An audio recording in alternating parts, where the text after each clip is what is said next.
Shalom, bendiciones, ¿qué tal? Bienvenido a tu espacio Preguntas y Respuestas con el Pastor Juan. Esta semana me hicieron una pregunta interesante de la cual vamos a explorar y vamos a ver qué podemos aprender dentro de este contexto. Así es que la pregunta es, Isaías 43:4 dice, ya que eres precioso a mis ojos, está hablando a Israel. Vamos a leer del 3, porque yo soy el Señor tu Dios, el Santo de Israel, tu Salvador, que he dado a Egipto por tu rescate, a Cus y a Seba en lugar tuyo, ya que eres precioso a mis ojos, digno de honra, y yo te amo más. Daré otros hombres en lugar tuyo y a otros pueblos por tu vida. La pregunta es, ¿qué significa cuando Dios le está diciendo a Israel que voy a dar otros pueblos, otros hombres y a otros pueblos por tu vida? Y dije, ok, vamos a explorarlo dentro de lo que es el contexto, así es que vamos a ver primero en qué orden están. Vamos a leer primero este.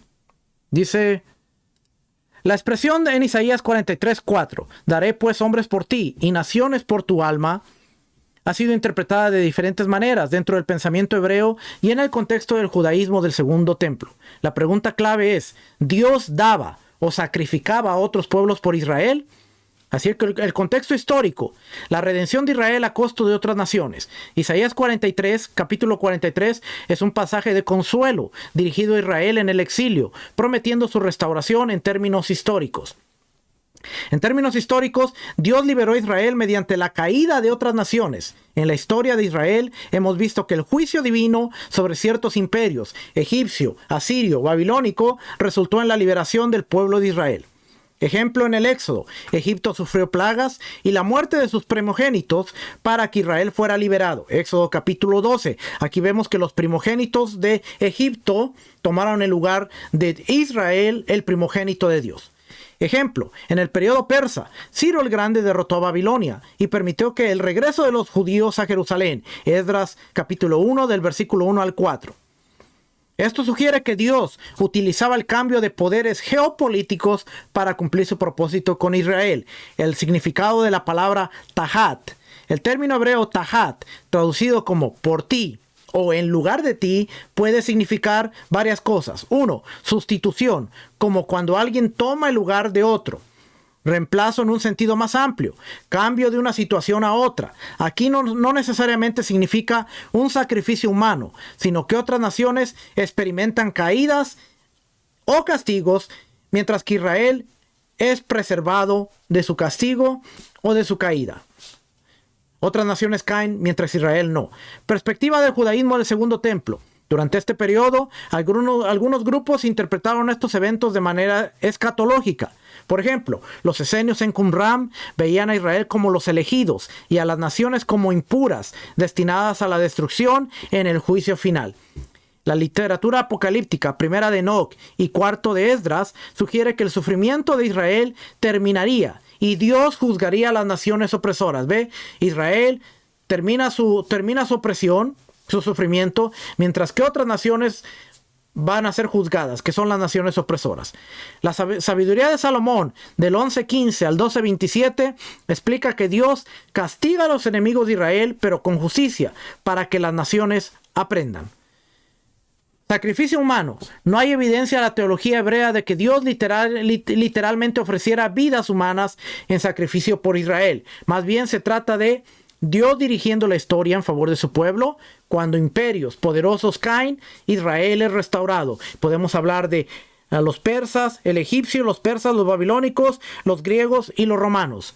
Juicios sobre naciones opresoras. Babilonia, Asiria y Egipto sufrieron colapsos que resultaron en la liberación de Israel. Para los profetas, el propósito final no era simplemente que otras naciones fueran destruidas, sino que todas las naciones reconocieran a Dios. Esto lo encontramos en Isaías 45, del 22 al 25.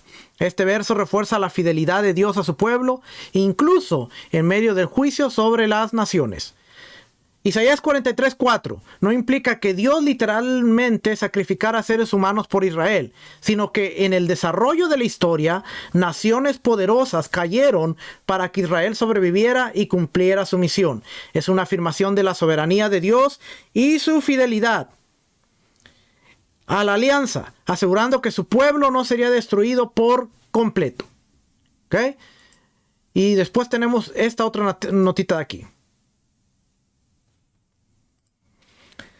Isaías 43, 4, en su contexto hebreo y dentro del judaísmo del segundo templo, refleja la teología de la elección y el amor de Dios por Israel, así como la noción de redención a través del sacrificio de otros pueblos.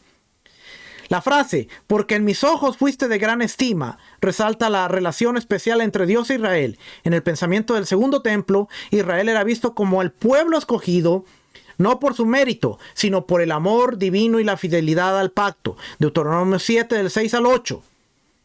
La expresión fuiste honorable refuerza esta idea, pues el término kabod implica peso, gloria y honor. Israel es visto como el portador del kabod divino, una idea desarrollada en la literatura apocalíptica y en la comunidad del Qumran.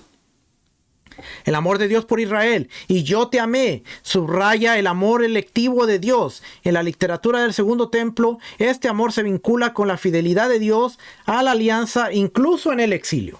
Este concepto se encuentra en textos como el Libro de los Jubileos y en escritos rabínicos posteriores, donde se enfatiza que el amor de Dios por Israel es inmutable.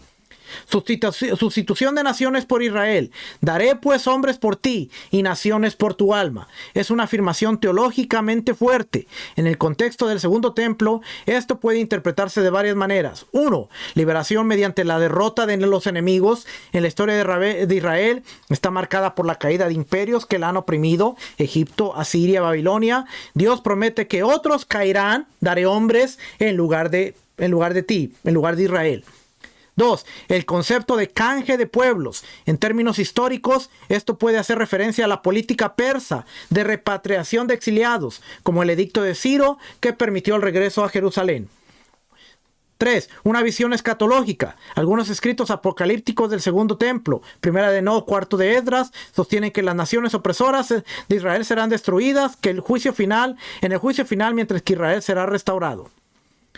Este verso, Isaías 43:4, recuerda el tema de la redención en el Éxodo, donde Egipto sufrió plagas y la muerte de sus primogénitos para que Israel fuera liberado. La idea de que Dios sacrifica a otras naciones para salvar a Israel aparece en la literatura intertestamentaria y en los escritos de Filón de Alejandría. Las implicaciones en la literatura del segundo templo. La idea de que Dios rescata a Israel a costa de otros pueblos encaja en el pensamiento de los esenios, quienes veían a Israel como la congregación de los justos, mientras que las naciones estaban destinadas a la destrucción. En la teología rabínica posterior, esta idea se reinterpretó en términos más éticos, enfatizando el papel de Israel como luz para las naciones, que también está en Isaías 42:6. Isaías 43:4 en el contexto del segundo templo expresa la elección de Israel, el amor inquebrantable de Dios y la promesa de redención, incluso a expensas de otras naciones. Esta idea se vincula con la historia del Éxodo, la restauración postexílica y la escatología apocalíptica. Para la comunidad judía del segundo templo, este verso reforzaba la confianza en que Dios intervendría a favor de su pueblo, asegurando su supervivencia y su misión en el mundo. Así es que poniendo el texto en su contexto, Isaías no está diciendo que va a sacrificar hombres por Israel, sino que va a haber un canje, va a haber un cambio, va a haber una redención, otros imperios van a caer para que Israel sea restaurado, sea levantado, y esto tiene que ver con el amor a Dios por Israel. Entonces, entendiendo de manera básica Isaías 43:4, daré hombres por ti, es yo voy a hacer maravillas haciendo que otros caigan mientras tú eres levantado. Yo voy a hacer maravillas haciendo que otros imperios caigan y tú vas a ser redimido trayendo un Ciro para que puedas ver que yo te amo y que por el amor que tengo soy capaz de que otras naciones, otros imperios caigan por tu seguridad. Esto es Isaías 43, versículo 4 dentro del contexto. Espero que haya sido de bendición. Déjanos tus preguntas que vamos a tratar de estarlas desarrollando. Si quieres ser parte de la comunidad de Asamblea Berea, puedes entrar aquí a este código QR al chat de Telegram y ahí nos puedes dejar tus preguntas y con gusto trataremos de contestarlas dentro de lo que es el contexto bíblico. Shalom, bendiciones, nos vemos en la próxima. Shalom.